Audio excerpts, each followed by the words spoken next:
Hey, I'm Merciless Mercer, and you're watching DieHard Wrestling, baby.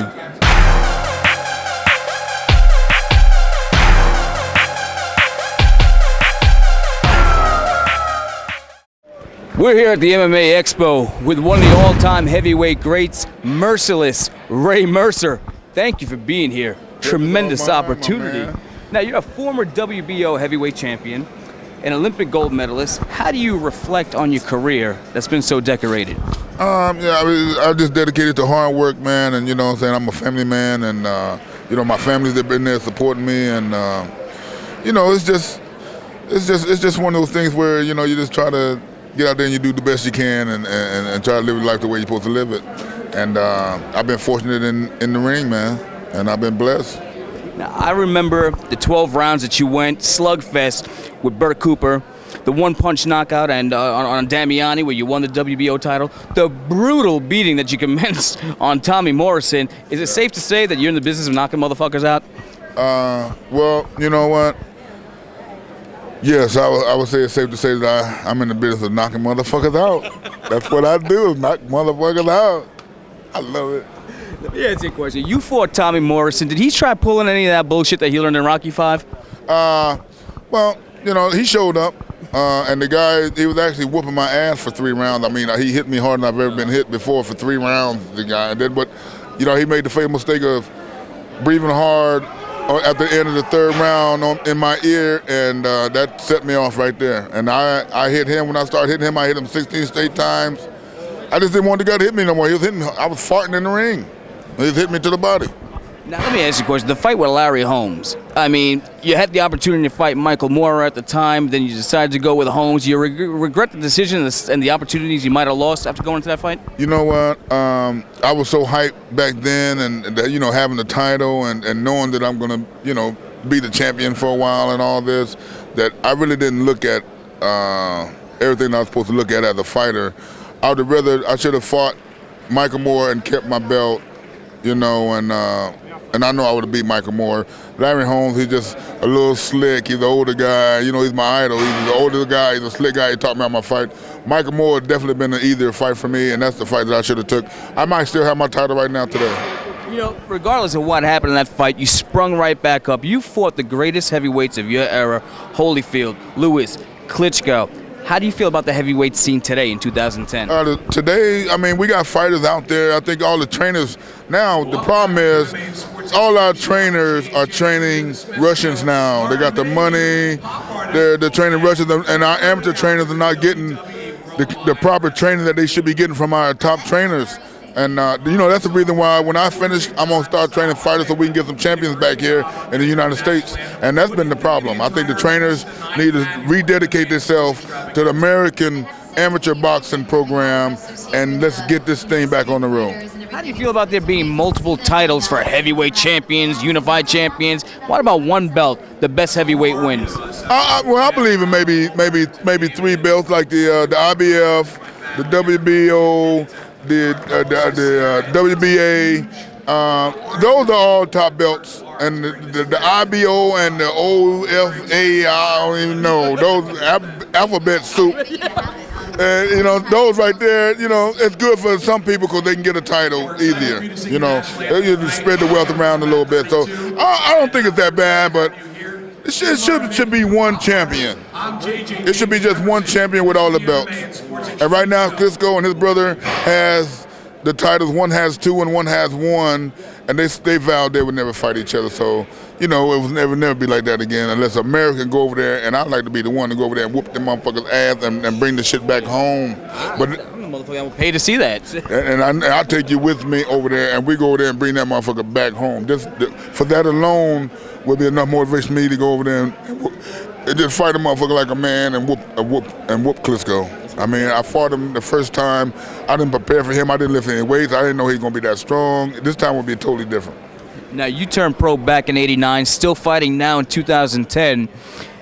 Boxing's starting to suffer a little bit with the rise of MMA. Do you see MMA taking over that? Maybe the fan base that was into the boxing scene maybe converting over to MMA because it is more competitive? Well, you know, that's actually what really happened to me, because I got an MMA because they called me and there was nothing going on with the boxing scene. So, you know, I took it and I fought Kimbo, and, you know, he took me down. I didn't think that punk was going to take me down like that. I thought he was going to fight with his fist, but he took me down. You know, I took that. That was an exhibition fight, but I fought Tim Sylvia a year ago and knocked him out in 9 seconds, and I'm in there, man. I mean, I love the sport. I mean, my kids, all the young people are into MMA nowadays. And it's a big thing, and people think that people are crazy for doing that, but it's an excellent sport, man. And if boxers are not careful, they will take over. When you were breaking into the business, has MMA been around? Would you have chosen that over boxing? No. Boxing, MMA is just now coming around. I mean, it's been underground, but it's just now coming around now. But boxing has been here ever since Jack Johnson. And being the heavyweight champion of the world is equivalent to being the Super Bowl champions. That's what that's about. So, you know, boxing's always going to be my sport. And I think boxing is always going to be, everybody's always going to have that love for boxing, because wrestling, MMA wrestling is boring. Nobody wants to see that. Everybody wants to see strikes in MMA anyway. So that's boxing there too. So I think boxing is here to stay, man. Boxing's going nowhere. It's just the people going to get tired of this bullshit with the MMA, and then they're going to come back to boxing. You know, 25 motherfuckers have fallen by the hands of Merciless Ray Mercer, but at the same time, in MMA, do you see that? I don't want to take a big wet shit on like karate and judo and MMA and stuff like that, but there's an art form to boxing. Do you feel the same passion about MMA as you did for boxing? No, of course not. You know, like I said, boxing is, you know, it's exciting every minute of the fight, because one reason is because in MMA, you got the wrestling part. People don't like the wrestling. When they're wrestling, they're on the ground, people are quiet. They don't get hype. But I'm going to tell you what, in a boxing match, you don't go to the bathroom, because it only takes one punch. And it's going to be a punch to take somebody out. And those are the dangerous punches. You can get choked out and tapped out in MMA, but to get the fuck knocked out, getting knocked out is it. I mean, hey, you get knocked out one punch, somebody turn their head, it's over. I mean, it's savage and barbaric. I mean, boxing, boom, you knock a guy down, he falls, he gets the count. You knock a guy down in MMA, you get on him, you elbow him, you knee him, you beat the living shit out of him. Almost kill him. You almost kill him. So they're trying to say that MMA is safer than boxing. I strongly believe that that's not true, because in boxing, you get knocked out and you get up. You know, the referee will stop it like that, but MMA, you get the shit beat out of you, and you get choked out, and your oxygen to your brain gets deprived, and that's the worst thing I think medically that can happen to you. I mean, somebody cutting off the circulation to your brain. I mean, come on, that's the worst. That's worse to me.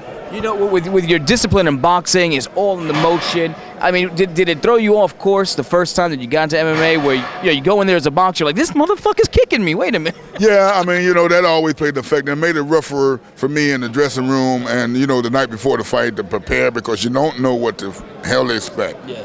Because you can get in there, you get knee and elbow. In boxing, you already you know what's going to go on. You're going to get either knocked out by the gloves. You're not going to get elbowed. You're not going to get kneed, kicked. It's going to happen one kind of way, and I think that's the safest way. Okay. Kimbo Slice, you mentioned that you fought him before. Didn't turn out the way you wanted it, but is he really as tough as he appears on YouTube? I think Kimbo Slice on YouTube is tougher than the actual Kimbo. Yeah. I think on YouTube he's a dominating force in the YouTube, but real life he's, you know what I'm saying, he hadn't been living up to his name. He can't live up to his name in the real fight game, but fighting drunk people in the backyard and knocking drunk people out and homeless people, you know, he can do that shit. He made a pretty good living doing that. He should have stuck with it. I think he's got his face on some porno boxes now. You see that? No. Yeah. Porno. He's like putting porno over. He's on the face. He's like, yo, check it out. You big black anal. Oh yeah, because you know what? Because that's what his manager was doing before. He's in that big industry, the sex industry. That's what he was doing. So he's tied in with that too. So you know. We gotta get you on the cover of a box, like, yo, you know, knocking pussy out. Knocking what? Knocking pussy? Yo, knocking pussy out. I'm going to say this shit to Larry Merchant, right? I hate Larry Mercer. That's what I always wanted to say, and I want him to hear. And he already knows. He already knows. Don't know about Larry Mercer. Fuck you.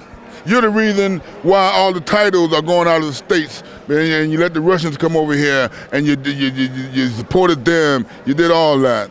It's your fault. That's why you don't have a job. So fuck, I hate that motherfucker. That's like a 45-minute interview. You know. No. I love the way you interview motherfuckers. I can be my motherfucking self. Shit, I can cuss, I can tell it like it is, and I love that. I love that. Let's do it. I'm telling you. How long are you here for? I'm here until Monday. All right, so am I. We'll hook it up. You here until Monday? Yeah, I'm here until Monday. I'm in room 6608.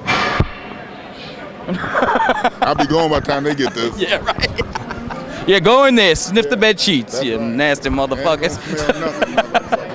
Earlier this year, you signed with King of Cage, the organization there. What do they got planned for you coming up in 2011? Shamrock. They got Shamrock in January. And, I'm hoping to come off Ken Shamrock.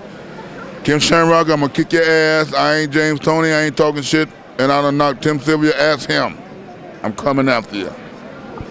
My man, it's a pleasure. We got to do this again and knock some asses out of it. Is that your brother right there? Y'all look different like that motherfucker right there. Just all bald motherfuckers ain't related. He ain't a bald. He ain't a bad-looking motherfucker. He bald and fat and so am I.